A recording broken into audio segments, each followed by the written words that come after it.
반갑습니다.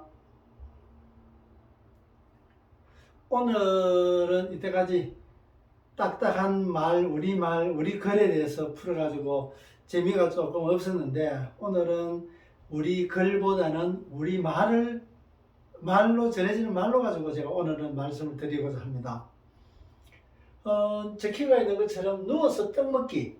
우리가 예전에 어릴 때는 아주 쉬운 일을 누워서 떡 먹기라는 말을 했는데, 지금은 누워서 떡 먹기라는 말이 굉장히 어렵다는 것을 알고 누워서 떡 먹기라는 말을 안 하고 식은 죽 먹기라고 얘기를 하고 있습니다.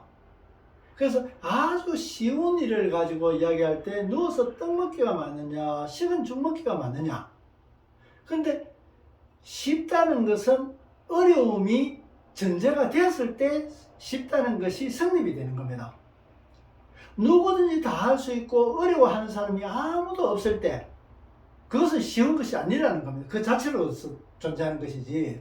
그래서 어떻게 보면 아주 쉬운 일을 가지고 식은 죽 먹기라고 이야기해서는 안 되고, 그건 틀린 말이다. 그러면은 누워서 떡 먹기는, 누워서 떡을 먹다 보면은 얹혀가지고 겹쳐를 해가지고 자칫 잘못하면은 목숨까지 잃을 수 있는 아주 어려운 일을 우리 조상들은 어떻게 해서 그것을 아주 쉬운 일이라고 말을 전했을까요?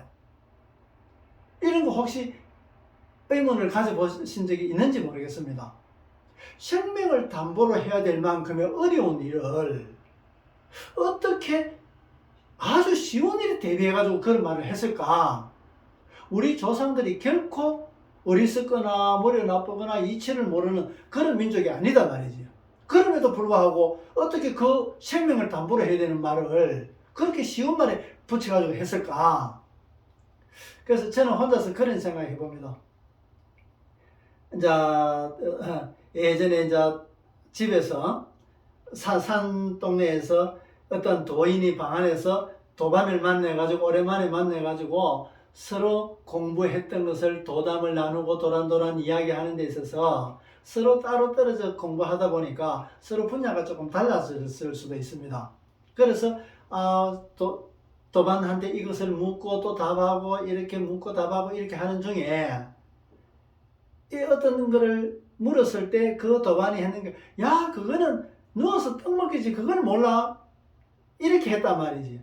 그래서 문 밖에서 머슴이 그 도인 두 분이서 이야기하는 것이 무슨 얘기하는가 싶어서 귀를 쫑긋하게 대고 듣고 있다가 아주 쉬운 일을 이야기하는 데 있어서 누워서 떡 먹기라는 말을 했단 말이지.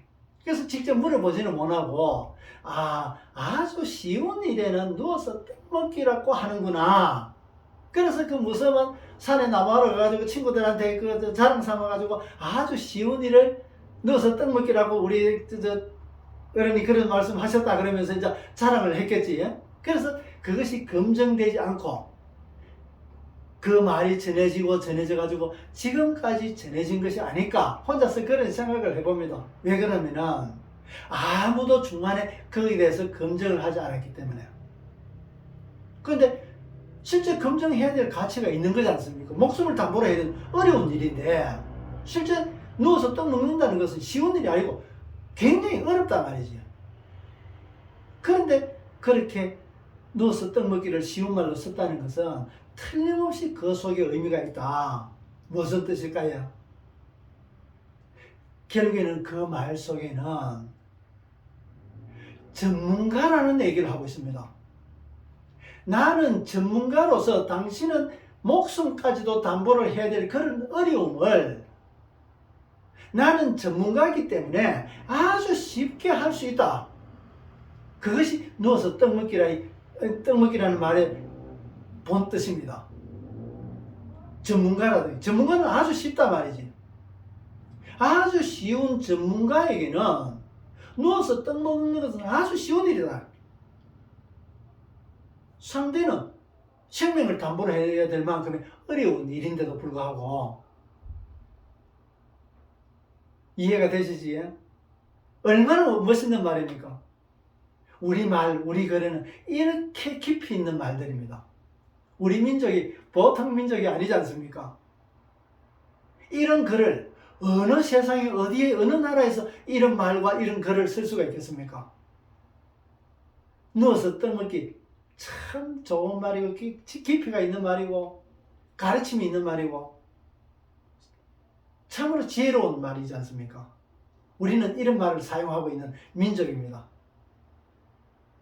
오늘은 이때까지 여러 가지 글로서 이때까지 듣지 못했던 것을 설명드리고 또 이해하려고 노력하고 이런 것들에 대해서 조금은 편하게 진행하기 위해서 오늘은 말로서 우리 말에 대해서 잠깐 말씀드렸습니다. 앞으로는 좀 더 이때까지 했던 글에 대해서 말씀드린 것이 거의 많은 부분 설명이 되었습니다. 앞으로 이제 그 사용 예를 들어가지고 조금씩 더 폭넓게 나갈 뿐이지 이치로 말씀드릴 거는 거의 이치 말씀드렸기 때문에 그 적용되어 있는 것이 어떻게 되나간지 조금 더 세밀하게 또 사용되는 것을 예를 들어서 그렇게 설명드리도록 하겠습니다. 그리고 앞으로는 또 우리 병리학이 어떤 병이 우리에게 다가오는 병들이 어떤 원인으로서 다가오는지 이런 데 대해서도 재미있는 우리말과 그 장구가 가지고 있는 역할, 작용 이런 걸 가지고 또 우리 찾아뵙도록 하겠습니다. 오늘도 동영상 끝까지 시청해 주셔서 고맙습니다. 고맙습니다.